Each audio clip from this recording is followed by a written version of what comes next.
Salut, c'est Anto et bienvenue dans cette nouvelle vidéo. Citation motivante, deuxième partie. Alors, je t'ai fait une première vidéo, où je t'ai parlé de 3 citations motivantes. 3 citations que j'ai trouvées en fait sur les papillotes de Noël en fait. Donc je t'explique tout ça dans la première vidéo. Et ce sont vraiment des citations motivantes où on peut vraiment en retirer quelque chose et mettre en place des actions concrètes dans notre vie pour booster notre confiance et faire en sorte de matérialiser la vie que l'on souhaite vraiment vivre. Voilà. Donc aujourd'hui, je vais te parler de 3 nouvelles citations. Alors la première citation, c'est « Le courage croît en osant et la peur en hésitant ». En fait, cette citation, alors déjà c'est une citation de... Excuse-moi, j'ai oublié de te dire le nom. Alors déjà, c'est un proverbe romain. Voilà. Si tu veux aller dans ta zone d'inconfort, il faut avoir du courage.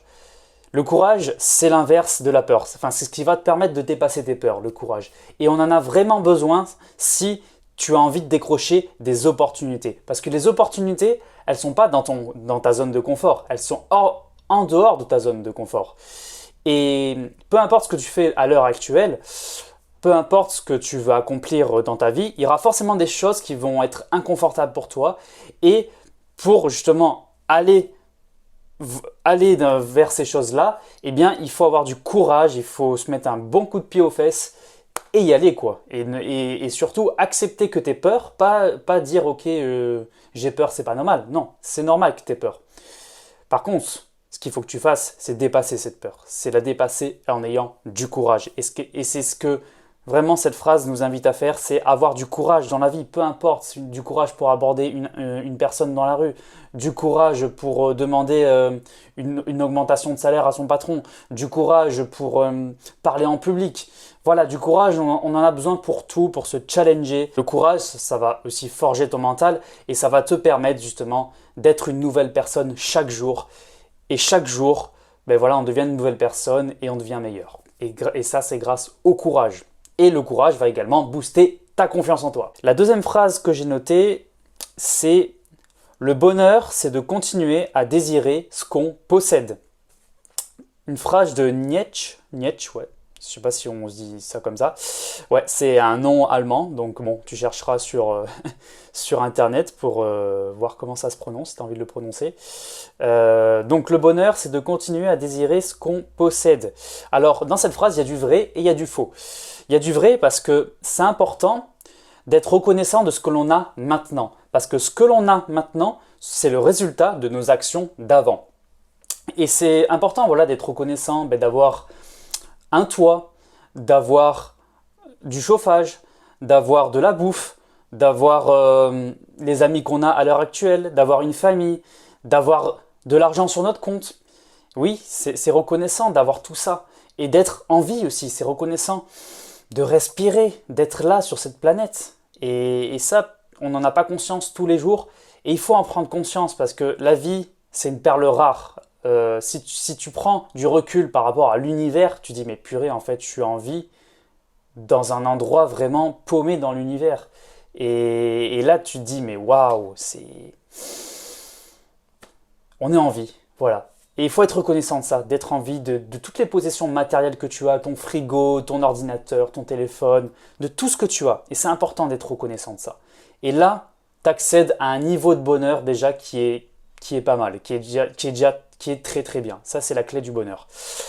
Par contre, il y a du faux dans cette phrase, parce que si tu as besoin de plus pour accéder à un bonheur plus élevé, si tu penses que à l'heure actuelle, tu vis dans le bonheur, mais tu aimerais vivre avec plus de bonheur et que tu as envie de plus au niveau de tes possessions matérielles ou au niveau de tes relations ou dans d'autres domaines, eh bien, il faudra faire plus, il faudra mettre en place de nouvelles actions.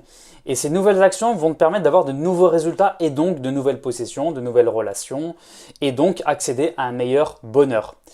Mais ça, du coup, si tu te limites à ce que tu as maintenant, si tu dis « Ok, ce que j'ai maintenant, ça me suffit, mais je sais qu'au fond de moi, j'ai envie de plus », malheureusement, tu n'auras pas plus de bonheur dans ta vie. Voilà. Donc, cette phrase, elle est bien déjà pour être reconnaissant de ce que l'on a maintenant, mais si tu as besoin de plus, voilà, c'est important que tu fasses plus.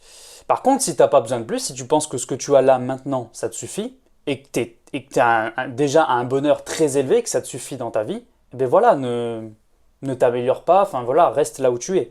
Voilà, encore une fois, tout dépend de ton choix parce que ben, c'est ta vie, c'est toi qui décides de ce que tu fais. Voilà. Ensuite, la troisième phrase que j'ai notée, c'est quand la colère emplit ton cœur, ne laisse pas ta langue aboyer en vain. Cette phrase, elle a vraiment un rapport avec l'ego. L'ego, j'en ai déjà parlé dans une autre vidéo. Alors l'ego, pour te donner une définition, si tu ne sais pas ce que c'est, en fait l'ego, c'est une partie en nous qui va faire en sorte qu'on reste dans notre zone de confort. C'est une partie en nous qui va nous protéger, quand tu vas voir une personne qui va dire une opinion complètement différente de la tienne, ben, ton ego va s'énerver contre cette personne pour défendre ton opinion. Ton ego, pour te faire simple, en fait, c'est quand tu t'énerves, en fait. Quand tu t'énerves, et c'est aussi quand tu fais un peu trop le mec... voilà, c'est quand tu fais un peu le mec fier et tout. Voilà, tu te la pètes un peu, voilà, tu fais un peu le kéké, en fait, en quelque sorte. Ça aussi, c'est de l'ego. Mais l'ego se caractérise surtout quand tu t'énerves. Et pourquoi cette phrase nous dit quand la colère remplit ton cœur, ne laisse pas ta langue aboyer en vain? Eh bien, tout simplement, en fait, quand ils disent ne laisse pas ta langue aboyer en vain, ils disent ne laisse pas ton ego aboyer en vain. Ça veut dire ça. Donc, en vain, ça veut dire également dépourvu de valeur. Donc, en gros, quand tu parles avec ton ego, tu dis des phrases insignifiantes parce qu'en général, tu es sous l'énervement. Et tu n'es pas toi-même. Quand tu parles avec ton ego, tu n'es pas toi-même. C'est pas ton vrai toi. Alors que si tu parles avec ton cœur, là c'est toi. Là tu es authentique. Là tu parles avec tes vraies valeurs. Alors que si tu parles avec ton ego, là tu parles avec de l'énervement. Tu parles ou soit avec trop de fierté. Voilà, t'es pas toi en fait. T'es vraiment pas toi. Et c'est malheureusement l'ego, c'est ce qui provoque des violences verbales et des violences physiques à l'heure actuelle sur cette terre. Et si tout le monde apprenait à contrôler son ego via la respiration, eh bien, il y aurait beaucoup moins de violence sur cette terre. Ça, c'est sûr. Bon, il y a du boulot à faire parce qu'on est 7 milliards et sur 7 milliards de personnes, il y a beaucoup de personnes qui sont contrôlées par leur ego et il y a du boulot. Peut-être dans un avenir, ce sera possible. Mais en tout cas, il faut apprendre à contrôler son ego. Parce que si te contrôle toi, si ton ego te contrôle, tu vas pas pouvoir résoudre des solutions dans des situations où ton ego a tendance à réagir, à être énervé. Et donc, tu ne pourras pas évoluer par la suite. Donc voilà, cette phrase, je l'adore parce que quand il dit, voilà, quand la colère emplit ton cœur, donc vraiment... Quand ton ego, il cache ton cœur et tu parles avec l'ego, ben voilà, t'aboies. C'est pour ça qu'il dit ta langue, ne laisse pas ta langue aboyer. Parce que oui, quand tu parles avec ton ego, tu aboies, tu t'énerves. Quand tu t'énerves, tu aboies. C'est comme un chien qui aboie. Voilà, tu t'énerves et ça ne veut rien dire en fait. Ça n'a aucun sens. Une vraie discussion, c'est quand il y a du calme, quand il y a de l'écoute. C'est quand tu sens qu'il y a une connexion. Tu sens que même si la personne a une opinion complètement différente de la tienne, c'est ok, je comprends ton opinion et tout, ok. Moi, personnellement, je ne pense pas pareil que toi, mais ça ne veut pas dire que ce que tu dis est faux, mais moi, je pense d'une autre manière, et hop, on discute, tu vois, et c'est de l'échange, tu vois, même si on a des opinions différentes, voilà. Et c'est important, voilà, d'être ouvert à l'autre, même si tu vois que l'autre a une opinion différente, c'est important d'être ouvert d'esprit, et pour être ouvert d'esprit, il ne faut pas être contrôlé par son ego. Si tu es contrôlé par ton ego, tu n'es pas ouvert d'esprit. Voilà ce qu'il faut comprendre par rapport à cette phrase. Donc c'est la fin de cette vidéo. J'espère que ces citations motivantes t'auront inspiré. N'hésite pas à me laisser un pouce bleu, à me laisser un commentaire et à t'abonner à ma chaîne YouTube si le type de contenu que je te propose t'intéresse. N'hésite pas aussi à partager la vidéo si tu sens qu'il y a des personnes qui ont besoin d'entendre ces phrases-là. Et sur ce, je te dis, prends soin de toi. Et je te dis à la prochaine pour une nouvelle vidéo. Ciao, ciao!